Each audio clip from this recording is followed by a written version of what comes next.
बिस्मिल्लाहिर्रहमानिर्रहीम। अस्सलाम वालेकुम नाज़रीन, मैं हूं आपकी होस्ट सैयदा नजम ज़हरा और आप देख रहे हैं मेरा यूट्यूब चैनल और फेसबुक पेज। उम्मीद करती हूं कि परवरदिगार आलम के फजलो करम से आप अपनी फैमिली के साथ खैर आफियत से होंगे। नाज़रीन, आज का इस वक्त का जो एक अहम व्लॉग आपके साथ शेयर करने जा रही हूँ, उसके आगाज़ से पहले हमेशा की तरह तमाम हम्दो सना है रब्बे कायनात के लिए जिसने मोहम्मद और आले मोहम्मद की मोहब्बत में इस दुनिया को खल्क किया, और तमाम दुरूद व सलाम है मोहम्मद और आले मोहम्मद पर। अल्लाहुम्मा सल्लि अला मोहम्मदिन व आले मोहम्मद व अज्जिल फरजहुम अजमईन। ऐ रब, मेरे सीने को खोल दे और मेरे काम आसान कर दे, मेरी ज़बान की गिरह को खोल दे ताकि लोग मेरी बात को बआसानी समझ सकें। नाज़रीन, हमने फ़लस्तीन के हवाले से कुछ ज़्यादा व्लॉग नहीं बनाए, कुछ ज़्यादा काम नहीं किया, तो आज मारूफ सोशल वर्कर और मैं तो खालिद भाई की बहुत फ़ैन हूँ। आज इत्तेफाक से खालिद भाई से मुलाकात हो गई, खालिद राव साहब से। तो मैंने सोचा कि खालिद राव साहब जो हैं, कोई ऐसा इशू, कोई ऐसा टॉपिक है जिस पे इनको अबूर ना हो। आपको जिस टॉपिक पे बात करनी है, अल्लाह ताला ने इनको बहुत नॉलेज दी है, और नॉलेज शायद इस वजह से है कि खालिद राव जो हैं किताबों के कीड़े हैं।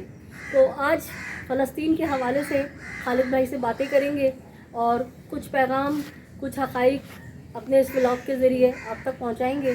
अस्सलाम वालेकुम। वालेकुम अस्सलाम। खालिद भाई, कैसे हैं आप? अल्लाह का शुक्र है। पहले तो ये बताएं, इतने दिनों से कहाँ गायब थी? मैं बड़े इस मुल्क में कुछ दहशत गर्द हैं जिनसे मैं थोड़ा उलझ गया था, जिसकी वजह से मुझे थोड़ा सा अपनी एक्टिविटी महदूद करना पड़ी, जो है ना। खालिद भाई, मेरी भी नॉलेज में है कि आपने जो है, कहते हैं ना, शहद की मक्खियों के छत्ते में हाथ डाल दिया और बहुत ख़तरनाक लोगों से आपने, अगर मैं स्लैंग वर्ड में कहना चाहूँ तो, पंगा ले लिया। अल्लाह आपको अपने हिफ्ज़-ओ अमान में रखे। हम उनका नाम नहीं लेंगे क्योंकि हमारा ये टॉपिक नहीं है। तो बहरहाल आप खैर खैरियत से? अल्हम्दुलिल्लाह अल्हम्दुलिल्लाह। खालिद भाई, बात करेंगे हम फ़लस्तीन के हवाले से, क्योंकि मैं थोड़ा सा सियासत पे व्लॉग्स कर रही थी, फ़लस्तीन के हवाले पे नहीं कर सकी। लेकिन कुछ सवालात हैं जहन में कि हमास को जब अच्छी तरह पता था कि जब वो इसराइल पे हमला करेगा तो इतना शदीद रद्द अमल आएगा कि हज़ारों जानें जो हैं वो जा सकती हैं, फिर उसने ये रिस्क क्यों लिया? बिस्मिल्लाहिर्रहमानिर्रहीम। बड़ा अच्छा सवाल आपने किया है। ये सवाल आमतौर पर अवामुन्नास के ज़हनों में गर्दिश भी कर रहा है और प्लेसेस वगैरह पे बैठ के लोग इस मौजू पे बात भी करते हैं। सबसे पहले तो इंट्रो में आपने जो मुबालगाराई से काम लेते हुए कहा कि खालिद राव किताबों के कीड़े हैं, इसलिए हर मौजू पे बात कर लेते हैं। इसकी वजह ये नहीं है जो आपने बयान की है, बल्कि इसकी असल वजह ये है कि हम दर इल्म से वाबस्ता है। इल्म के बेशक बेशक। तो जो शख्स भी दर इल्म से वाबस्ता होता है उसको बात करने का अंदाज़ आ जाता है। रहा आपका ये सवाल कि जब हमास को ये पता था कि रिएक्शन इतना शदीद आ सकता है तो उन्होंने ये क्यों किया इसराइल पर हमला, तो जो अक़वाम मुत्तहिदा के तक़सीम है उसके तहत भी हमास ने जिन एरियाज़ पे हमला किया है वो इसराइल पे नहीं किया, बल्कि वो उनके अपने इलाके हैं और उन पर इसराइल काबिज़ है। नंबर 1। नंबर 2, ऐसा नहीं है कि हमास खड़ी हुई और उन्होंने प्लान किया कि यार इसराइल पे हमला कर देते हैं। अगर आप थोड़ा सा पीछे चले जाएं 2020 में, तो जिस तरह इस जंग में अमेरिका का वज़ीर ख़ारजा एक्टिव था, यानी पूरा मिडल ईस्ट के दौरे कर रहा था दिन रात, इसी तरह 2020 में इसराइली वज़ीर आज़म का दामाद बहुत एक्टिव था और उसने पूरे मिडल ईस्ट में इसराइल से जो ताल्लुकात हैं उनके नॉर्मलाइजेशन की तरफ ले जाने के लिए काविशें तेज़ कर दी थी और वो इस काविश में कामयाब हो रहे थे। हमास बहुत ज़ैरिक लोग हैं, वो देख रहे थे कि ये देख पक चुकी है और पूरा मिडल ईस्ट अब जो है ना वो जा रहा है इस तरफ के इसराइल से ताल्लुक़ जो है उनके सबके बहुत अच्छे हो जाएं और नॉर्मल हो जाएं। लिहाजा मैं ये कहूँगा कि हमास ने ये हमला करके सऊदी अरब और इसराइल के दरमियान जो खिचड़ी की देख पक रही थी उसके अंदर मट्टी डाल दी और उनके प्लान को मलिया मेट कर दी।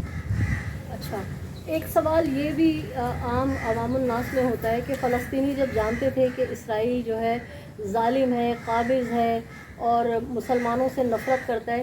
تو اس وقت فلسطینیوں نے ان کو اپنے گھر کیوں بیچے, ان کو وہاں پہ کیوں آباد کیا؟ کیا وہ ان کو پتہ نہیں تھا کہ یہ کس قسم کی قوم ہے؟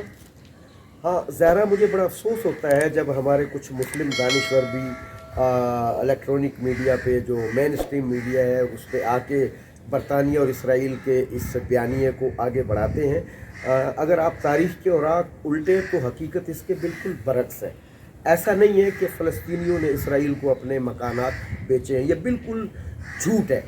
اور حقیقت یہ ہے کہ اگر آپ کے علم میں ہو تو جب سلطنت عثمانیہ تھی, سلطنت عثمانیہ نے فلسطینیوں سے ایک معاہدہ طے کیا تھا, جس معاہدے کا نام ہے غالباً اوشان. اس معاہدے میں یہ تحریر تھا کہ یہ فلسطین کے ایریے میں جتنے بھی مکانات ہیں, نہ ان کو بیچا جا سکتا ہے, نہ ان کو خریدا جا سکتا ہے, اور نہ یہاں سے کسی کو بے دخل کیا جا سکتا ہے. یہ تحریری معاہدہ موجود ہے. جب اسرائیل نے وہاں پر قبضہ کیا اور اجلت کے اندر جو فلسطینی نکلے, تو انہوں نے اپنے جو مکانات کی دستاویزات تھی, یہ سوچ کر کے اگر کبھی ہمیں موقع ملا اور حالات سازگار ہوئے ہم واپس آئیں گے, تو یہ دستاویزات انہوں نے عثمانی حکومت کے کچھ کارندوں کو دے دی. عثمانی حکومت کے کارندوں نے وہ دستاویزات عراق کے جو کنگ ہے فیصل, یعنی عام طور پر لوگ سمجھتے ہیں صرف سعودی عرب میں شاہ فیصل تھا, عراق میں بھی 1935 سے لے کر 1952 تک کنگ فیصل رہا ہے.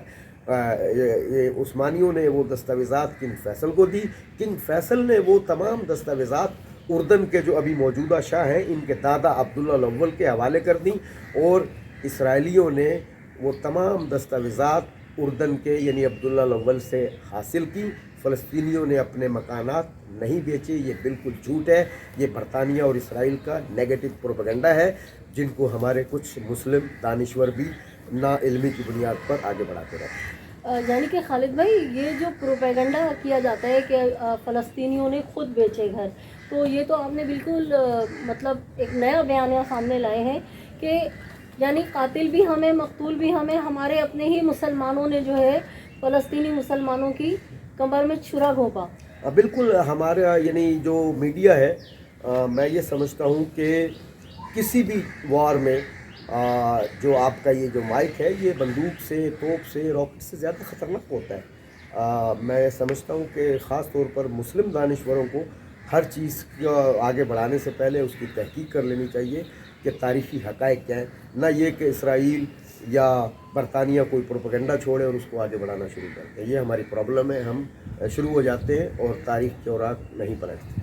تاریخ کے اوراق سے یاد آیا کہ حامد میر کا ایک کلپ چل رہا ہے جس پہ وہ مجھے ان صاحب کا نام نہیں یاد آ رہا, آئی تھنک کوئی بریگیڈیئر ہم سے کہہ رہے ہیں کہ پاکستان کی جو فوج کے جرنیل تھے ضیاء الحق صاحب, انہوں نے فلسطین پہ فائرنگ کی تھی اور فلسطینی مسلمانوں کو شہید کیا تھا. تو آپ کے نالج میں کیا ہے اس بارے میں؟ ہاں بالکل, تقریباً 25,000 یا 35,000 اراؤنڈ اتنے آدمی اس ٹائم, یہ ضیاء الحق بریگیڈیئر تھے بدبخت, اور انہوں نے ایسا کیا. بالکل انہوں نے یعنی کوئی غلط بات کو نہیں کی. یہ ہے تاریخ. اچھا, ایک سوال اور جو گراس روٹ لیول پہ چل رہا ہے, میں تو سمجھتی ہوں کہ شاید تفرقہ پھیلانے کے لیے, لیکن بہرحال عوامی سوال ہے, اس حوالے سے میں آپ سے سوال کروں گی کہ لوگ جو ایران سے توقع کر رہے تھے ایران جو ہے حملہ کر دے گا اور فلسطین جو ہے وہ جیت جائے گا اور اسرائیل تباہ و برباد ہو جائے گا, لیکن ایران نے جو ہے وہ تھوڑا اپنا موقف چینج رکھا, تو کیا یہ دھوکہ دینے والی بات نہیں ہے؟ میں یہ سمجھتا ہوں کہ اس سے پہلے کہ ہم ادھر ادھر دیکھیں اور ہم خانزادہ, شہزادہ یا کسی اور زادہ کا پروگرام دیکھ کر اپنی اوپینین قائم کریں, جو لوگ انوالو ہیں ہمیں ان کو بھی سننا چاہیے. ہمیں یہ دیکھنا چاہیے کہ خود حماس جو کہ وہاں لڑ رہی ہے, اس کا اسپوک پرسن کیا کہہ رہا ہے, حماس کا سربراہ کیا کہہ رہا ہے, اس نے کیا بات کی ہے. یعنی اسماعیل ہانیہ کا بیان پوری دنیا کے میڈیا پہ موجود ہے کہ ہمیں کیل کانٹے سے لے کر اسلحہ, راکٹ, میزائل سب کچھ ایران دے رہا ہے, اور ایران نے کیا کیا, ہم آپ کی سفارتی اور ہر قسم کی مدد کرتے رہیں گے. اس سے تو ڈینائی نہیں کیا ایران نے. حشب شابی کون ہے؟ ایران. انصار اللہ جو یمن میں آج 5واں شپ جو اغوا کر چکے ہیں کون ہے؟ ایران. حزب اللہ کیا ہے؟ ایران. خود حماس کو ٹرین کس نے کیا؟ ایران. हमास के सरबराह कह चुके हैं जो हमने टनल बनाई है उसमें कासिम सुलेमानी साहब एक से ज़्यादा बार तशरीफ़ ला चुके हैं। सब ईरान, ये लोग चाहते हैं कि ईरान सुल्तान राय बन जाए और धड़ाधड़ यानी मिसाइल मारना शुरू कर दे। जंगों में ऐसा नहीं होता। ईरान की बहुत अच्छी स्ट्रेटजी है, कभी भी हमास ने इनकार नहीं किया। यानी यहाँ बदबख्ती है कि जब कोई बयानियाँ घड़ते हैं तो पूरा प्रोग्राम आवाम को समझाने के बाद नहीं जी ईरान ने खुल के कह दिया कि हम जंग में नहीं आएंगे, और आखिर में जल्दी जल्दी रवानी से ये कह देना कि ताहम हमास ने इस बात की तायद नहीं की। यानी अपने आप को सेफ कर लेना और आवाम की ओपिनियन बना देना। मैं समझता हूँ ये सहाफ़त के साथ भी बददियानती है। ईरान इस जंग में इन्वॉल्व है, ईरान ही ये जंग लड़ रहा है और इंशाल्लाह ईरान ही इस जंग को फ़तह करेगा, क्योंकि जितने भी वहाँ पर जो मुज़ाहमती गिरोह हैं उन सब की सरपरस्ती बहरहाल ईरान के हाथ में। आपने तो मतलब खुल के बताया, लेकिन नाज़रीन मैं यहाँ एक बात कहना चाहूँगी कि अफसोस होता है उन लोगों के ऊपर। मुझे समझ नहीं आता कि किस किस्म का उनका खून है, किस किस्म की उनकी तरबियत है, किस ख़ानदान से, किस नस्ल से ताल्लुक़ रखते हैं कि एक तरफ फ़लस्तीन जल रहा है, फ़लस्तीन को मुसलमानों की ताकत की, इत्तेहाद की ज़रूरत है, उनकी मदद की ज़रूरत है, मगर ये नाक़िबत अंदेश लोग अभी भी सुन्नी और शिया का जो है तज़ाद फैलाने की कोशिश कर रहे हैं, फ़िरका वरायत फैलाने की कोशिश कर रहे हैं कि ईरान एक अहले सादात मुल्क है तो उसके ख़िलाफ़। अब मैं तो आखिर में मुख्तलिफ़ ग्रुपों में बात होती है तो मैं ये कहती हूँ ईरान ने ठेका तो नहीं लिया हुआ। आप कहाँ हैं? जहाद तो अल्लाह ताला ने हर एक पे वाजिब किया। आप जाइए, आप अपनी ज़ाती हैसियत में जाइए, कर लें आप मदद। ईरान की तरफ क्यों देख रहे हैं? बहरहाल खालिद भाई, आपसे बहुत अच्छी बातें हुई और आपसे बातें तो होती रहेंगी इंशाल्लाह ताला। जाते जाते मेरे व्यूवर्स को कोई ज़बरदस्त से इनकलाबी अशार, जिस तरह से आप हमसे बात करते हैं निजी महफिल में सुनाते हैं, तो कोई ज़बरदस्त से अशार सुना दीजिए। अक़वाम मुत्तहिदा का जो रोल है जो हर ज़माने में रहा है, उस हवाले से अहमद फराज की एक नज़्म है जो अक़वाम मुत्तहिदा का मंशूर है, उसके हवाले से फिर चले हैं मेरे ज़ख्मों का मदावा करने, मेरे गमखार उसी फितना गर तहर के पास, जिसकी दहलीज पे टपकी हैं लहू की बूंदें, जब भी पहुंचा है कोई सोख्ता जां कश खयास, जिसके ऐवाने अदालत में फरोकश कातिल, बज़्म आरा सुखन रस्तर व फरखंदा लिबास, हर घड़ी नारा जन अमन व मसावात की खैर, ज़र की मीज़ान में रखे हुए इंसान का मास, कौन उस कत्ल गए नास के समझे असरार, जिसने हर दशना को फूलों में छुपा रखा है, अमन की फाख्ता उड़ती है निशां पर लेकिन नस्ल इंसान को सलीबों पे चढ़ा रखा। कमाल, सुभान अल्लाह। एक तो अहमद फराज के अशार, ऊपर से अंदाज़ हमारे खालिद राव भाई का बहुत ज़बरदस्त। नाज़रीन, उम्मीद करती हूँ कि मेरा ये व्लॉग भी आपको हमेशा की तरह, दूसरे व्लॉग्स की तरह बहुत पसंद आया होगा। आखिर में वही रिक्वेस्ट करूंगी कि आपने अगर अब तक मेरे चैनल को सब्सक्राइब नहीं किया है तो मेरे चैनल को सब्सक्राइब कीजिए, लाइक कीजिए, कमेंट कीजिए और शेयर कीजिए। अपने अतराफ़ में बसने वालों का बहुत ख्याल रखें, खुशियाँ बांटें, खुशियाँ समेटें, जालिम से नफरत कीजिए, मजलूम का साथ दीजिए। अल्लाह निगहबान, पाकिस्तान जिंदाबाद।